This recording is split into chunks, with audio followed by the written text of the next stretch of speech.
What's up, Techno fam? What is going on? Hope you guys are having a great day. I wanted to sit down and kind of go over Audio Advice Live. I know it's been almost a month, but it has been a crazy month with going to North Carolina, and then the following weekend going to Indiana, and then coming back to DJ a wedding, and then having like my birthday celebration the next weekend. And now we're just here.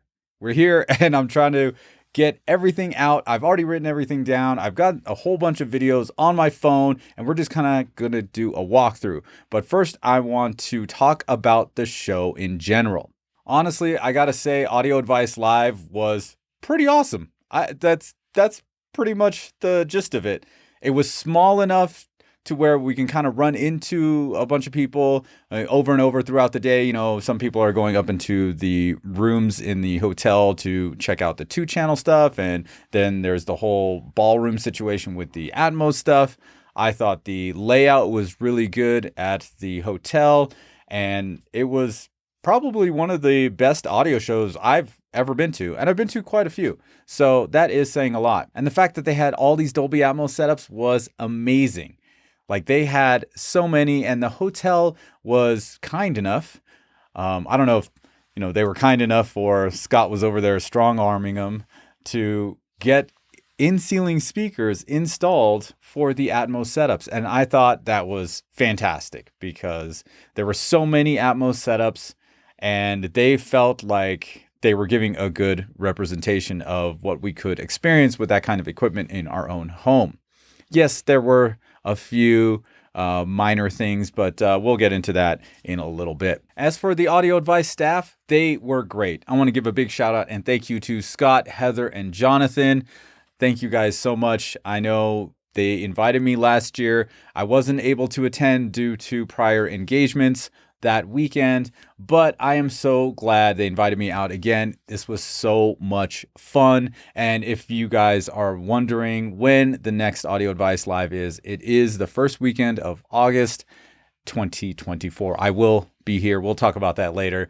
But I do want to give an honorable mention to Nick and to Sam from Audio Advice. You guys were troopers.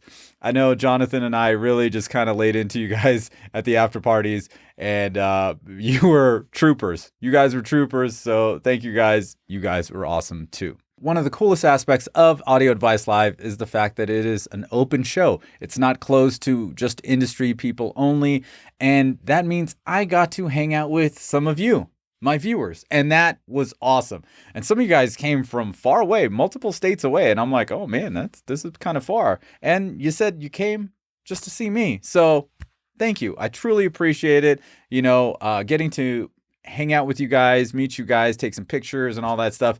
Now, there were some viewers that said they weren't able to run into me during that 3 days that we were there. So I think maybe for next year, we'll make an official Techno Dad meet and greet breakfast, maybe on the first day, the Friday, at the hotel restaurant. Maybe I'll just hang out there from 8 to 9:30. Show starts at 10 a.m. and we can chill out, hang out, eat food, whatever, take some pictures, talk about your systems and what you're excited to see and all that kind of stuff. So I think that would be great to do next year, a little Techno Dad meet and greet breakfast on the Friday of the event. So if you are going to come down to the show, make sure to, come by and say hi. All right, now before we get into the walkthrough, there is this disclaimer. At these shows, the rooms are not going to be the greatest, meaning they're going to be pretty huge. They're not going to have a lot of room treatment. And if there's no DSP or any kind of room correction going on, that could definitely alter or change my perception of what I'm hearing in the room, as opposed to, the speakers or whatever it is happening to be in my living room upstairs, which I know very well. So in these kinds of situations, there could be an issue with the setup of the room, the size of the room, and all that kind of stuff. So what I'm about to say, good or bad for whatever brands, take it with a grain of salt, because this is in an environment that's not really the greatest for giving a critical listening experience. But hey, this is all we got. So we're going to start walking around, and I'm going to go through my phone and kind of show you what I experienced and talk about what I heard in these rooms. And we'll start off with just a quick little bit of how long it took to get there. Getting to North Carolina from Mammoth Lakes was quite the chore. So I left my house at 9 p.m. on Wednesday, finally got to Reno around midnight, had a little In-N-Out burger snack, checked into the hotel. I set up a few alarms just to get a couple hours of sleep, and I was off to the airport. Made it to my gate and then started off the plane ride with a cocktail as we took off to Salt Lake City. I ended up sitting next to some musicians who were also flying to Reno. They're part of an Elton John tribute band called The Rocket Man Show, so that was definitely cool. Finally landed in to Raleigh and got to the hotel, and I am greeted with these beautiful focals in the lobby. I was really stoked to check those out and give them a little tickle. We made it. We made it. 9 p.m. yesterday to, 6:30 today. p.m. Time changed 3 hours, so, 9 p.m. yesterday to 3 p.m. today. Something like 18 hours, is that right? I don't know. Time to get freshened up and walk around, check out some shit. Yeah! After checking in, moved over to the press event where we got to hear the monitor audio Hyphns for the very first time. This was the North American debut of the speakers. And honestly, I thought they sounded good until I saw the price at $95,000 a pair. And then, of course, hearing other speakers that cost a lot less and to me sounded a little bit better. So I gotta say, they look really cool, right? It looks like a couple of speakers are facing each other and they're like, they're hugging a little bit, and a very impressive looking speaker. They sound good. Would they sound $100,000 good? Too hard to tell in this room. So I initially liked them, but after hearing speakers at half the price or a fraction of the price, I was not so impressed. But there you go. They did have the KEF Blades on display in another area that was super wide open. It was really cool to see these speakers, but listening to them was kind of cool, but the place was so open. It was just very, very hard to get a good idea of what they sound like. But damn, they look pretty cool. All right, I snuck into the JVC 8K room. Do you want to see this guy? Look at this guy. Look at this guy. Look at this guy. Nobody's here. Nobody's here. Shh. This is all Golden Ear speakers, subwoofer, center channel, and I'm gonna have to come back tomorrow to actually get a demo, but it's good to come in early. And unfortunately, I was not able to actually hear this because there was so many other things happening. Now, of course, this is still Thursday, so the show hasn't opened up. I was messing around upstairs and saw the new Klipsch Subwoofers, and they're massive. They are huge. More about them later. While I was waiting to have dinner, I was walking around to try to find a little shop, and I ended up having a little gelato. It's fantastic. Hey, so real quick, I was like walking down the hallway because my room is on the same floor where they have all the stuff on the 14th floor, and there was just all this bass coming out of this one room. I'm like, damn, who is this? And it's like passing another door, passing another door, passing another. I'm like, nope. And then it was ELAC where all this bass was coming from. I'm like, oh damn. And I just kind of opened the door and Chris is in there. I'm like, hey, what's up? And he's like, hey, Chana, come on in. And dude, those dual 10-inch subs, whew, they got all kinds of bass, dude. So and then with those speakers, those little speakers are like tiny, and they also have a whole lot of bass. He said those were the smallest products from Germany. I think $2,000 each or something. I don't know. They were cool though. And he was blasting some crazy bass out of these little speakers and little subwoofers. But damn, I was very impressed with these. Ran into Shane and Don Dunn. We went over to a karaoke bar that was close to the hotel. I sang a song, Don sang a song. A lot of fun. Here we go. It is Friday. Just got my press pass and I am walking around before the show started. And here we are in the Bowers and Wilkins room. They had a Marantz AV10 powering this setup, Sony projector. I think there's a Mad VR too. And these speakers look really cool. They had an Atmos setup here. That one looked a little bit like ET to me. Anyway, I had a demo in this room, and honestly, I was not impressed. So I don't know what was going on with this. Maybe if they were just running Odyssey, I could understand why I was underwhelmed.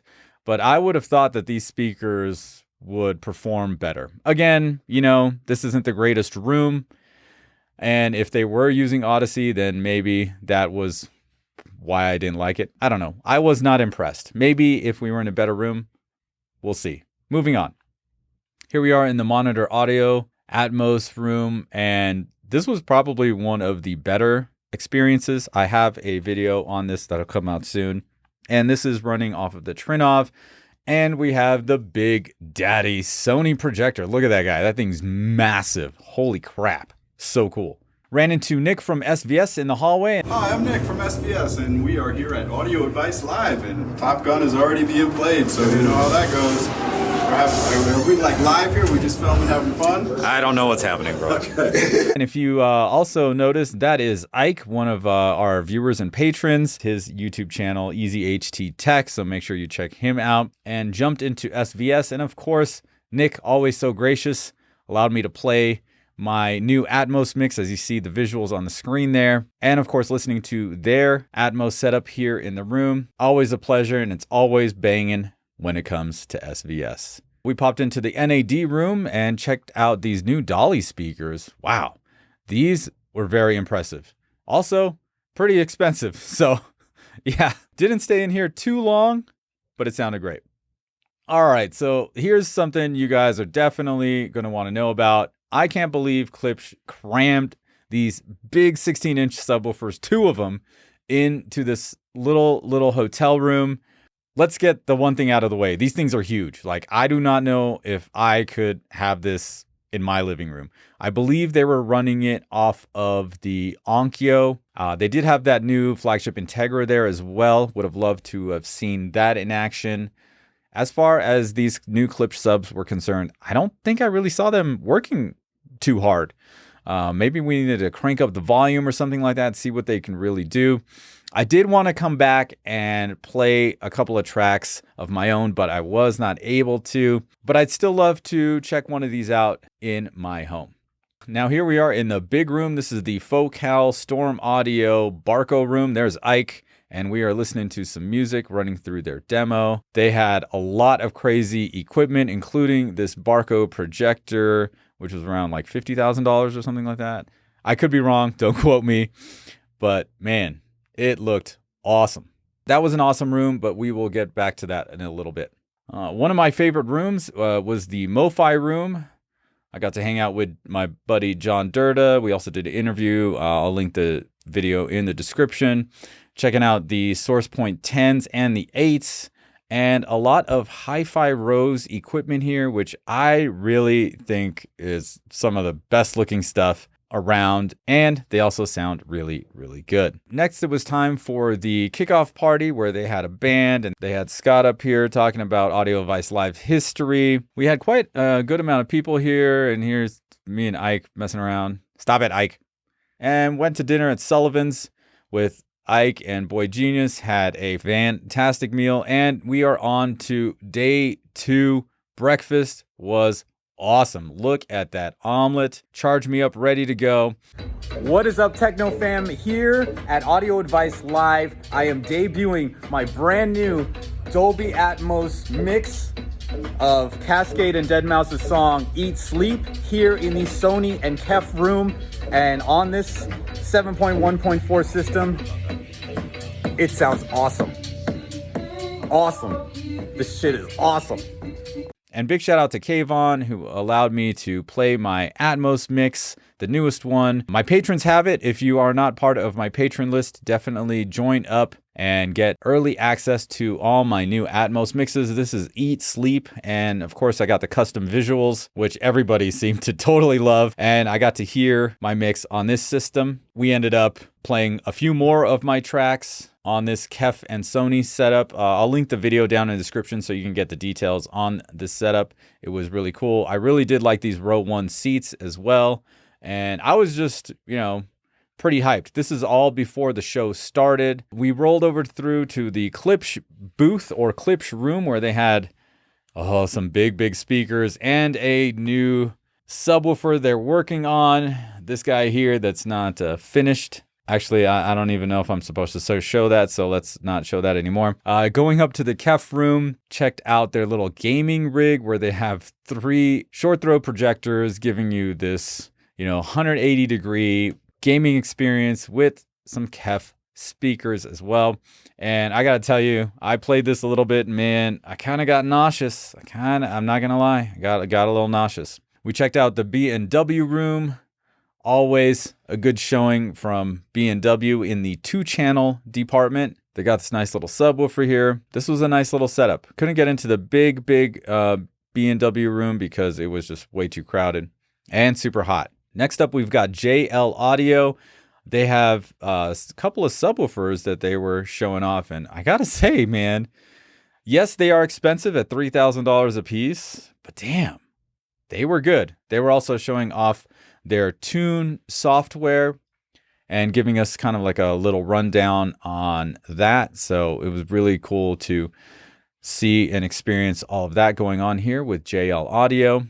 And of course, we popped into Sonus Faber, got to talk to my boy Will Klein here as we listened to the brand new Stradivari G2. I have a video about this already up on the channel, so make sure you check that out. Fantastic speakers. Like when I was saying I didn't really think the Hyphns were, worth the $95,000, like I really liked these Stradivari G2 at $50,000 as opposed to the $100,000. So again, could be the room, could be the material we were listening to, a few different things. Techniques was there. They had a little 2-channel setup going with a couple of turntables on display. They have a new 2-channel amplifier that they were showing off. So it's definitely cool to see Techniques still at it here at the show. And then we finally got to hear Per Listen. I got to finally hear these, and yeah, everybody's right. These things are awesome. Like if I had the money, I'd buy these and I'd be done with it. Maybe I can get some stand mounters to check out, but I would not want to give them back. Here's one of their in-walls, and that thing is heavy. So yeah, Per Listen, you guys are good. You get my vote. Got to hear the Martin Logan Neoliths. So this was interesting. These are massive, and mids and highs on these are great. The bass, I think it was the room. They said they had a huge null. I was hoping to hear these by themselves without any kind of subwoofer, but it ended up being like they needed to add way more bass into the room because of a null. So kind of cool to see them or hear them, but like didn't really get to experience them fully. So that was that. Here's us at the quote unquote after party. 146-inch Samsung The Wall, and of course, we're just playing some video games because why not?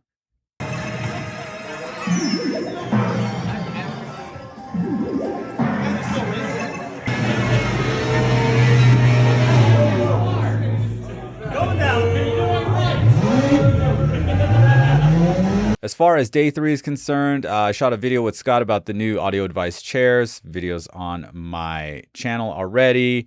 And I was able to get a few more places to play my Dolby Atmos mix. This is the big Focal and Storm Audio room.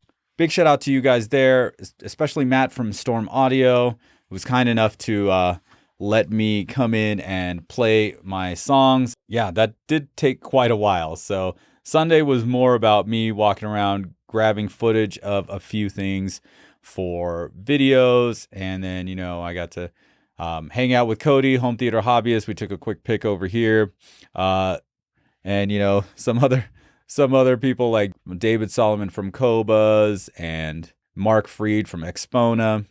So that was kind of like the quick rundown. Let me go through a couple of things, like, seeing the Focal Utopias in the lobby was just amazing. I listened to them a little bit. Again, it's in a huge hotel lobby, no critical listening, but wow, it was such a treat. I've seen those speakers before in person at CEDIA 2018, 2019, but never actually heard them because it was only just one kind of on display. So actually getting to hear them, it wasn't obviously the ideal situation for any kind of critical listening, but to hear them, nonetheless, pretty awesome. I got to say, the pair of ELAC speakers for $4,000 and the little dual 10-inch subwoofers probably stole the show for me as far as performance price kind of situation, because they were putting out a lot of sound for such small speakers.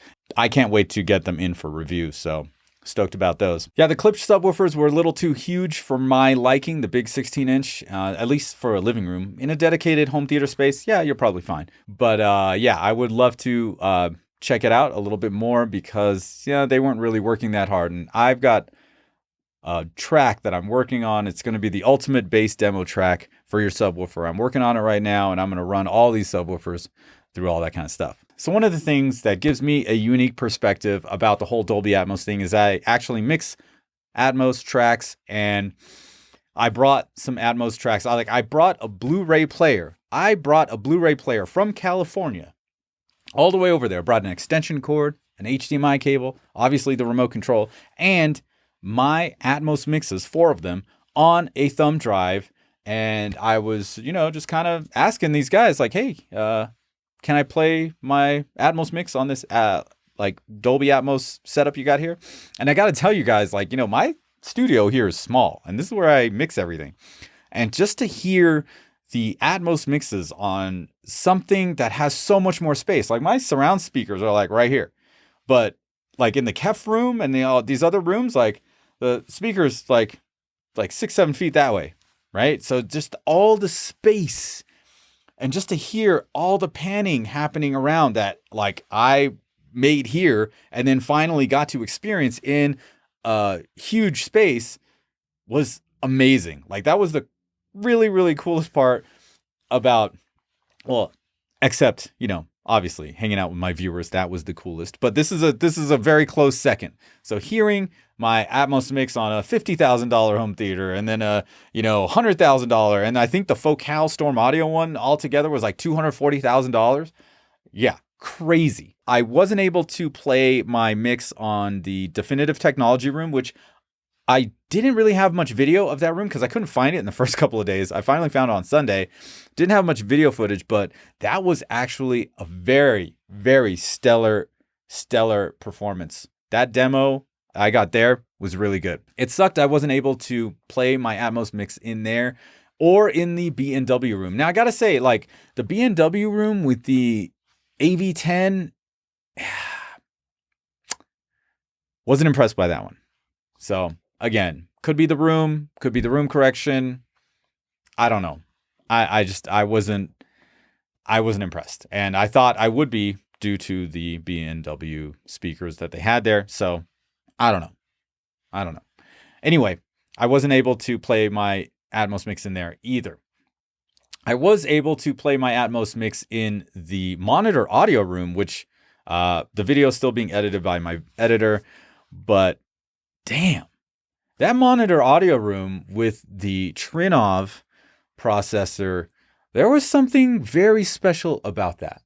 For the most part, everybody's playing the same demo. So in those demos with the song Never Enough from Greatest Showman, ladies on stage singing, the vocals in the monitor audio room were, wow, very impressive compared to the rest. So yeah, that was pretty interesting. Another thing I noticed that was interesting in the Sony KEF room compared to the Focal Storm Audio room, I believe they were running the new Dirac Art in the Storm Audio room. So it's the, what do you call it? active room treatment. And since I mixed the tracks, especially that new one, like I know exactly where the elements are and I know how they shift around in the room, right? Because I made it. I made it do that. And I got to say, the Sony KEF room had a more accurate representation of my Atmos mix, as in the movement. I could hear clearly where the sounds were going, like, because I have like some drums moving around, whatever. And in the Focal Storm Audio room, it seemed a little harder for me to locate some of these sounds. And that could be attributed to the Dirac art. I don't know. These are things that I found interesting. So it's really cool that I get to make something in Atmos and then hear it on these different systems with these very high-end processors and stuff like that to see what it's actually doing. And, is it good? Is it bad? Do we need it? Do we not need it?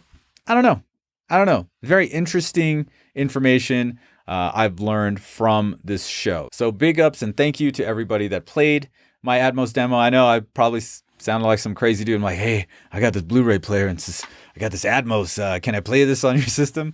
But they were very kind and gracious, and they were very impressed with my Atmos demo. So if some of you are going to Cedia, some of you industry people, and you see those crazy visuals up on the screen, yeah, that's mine.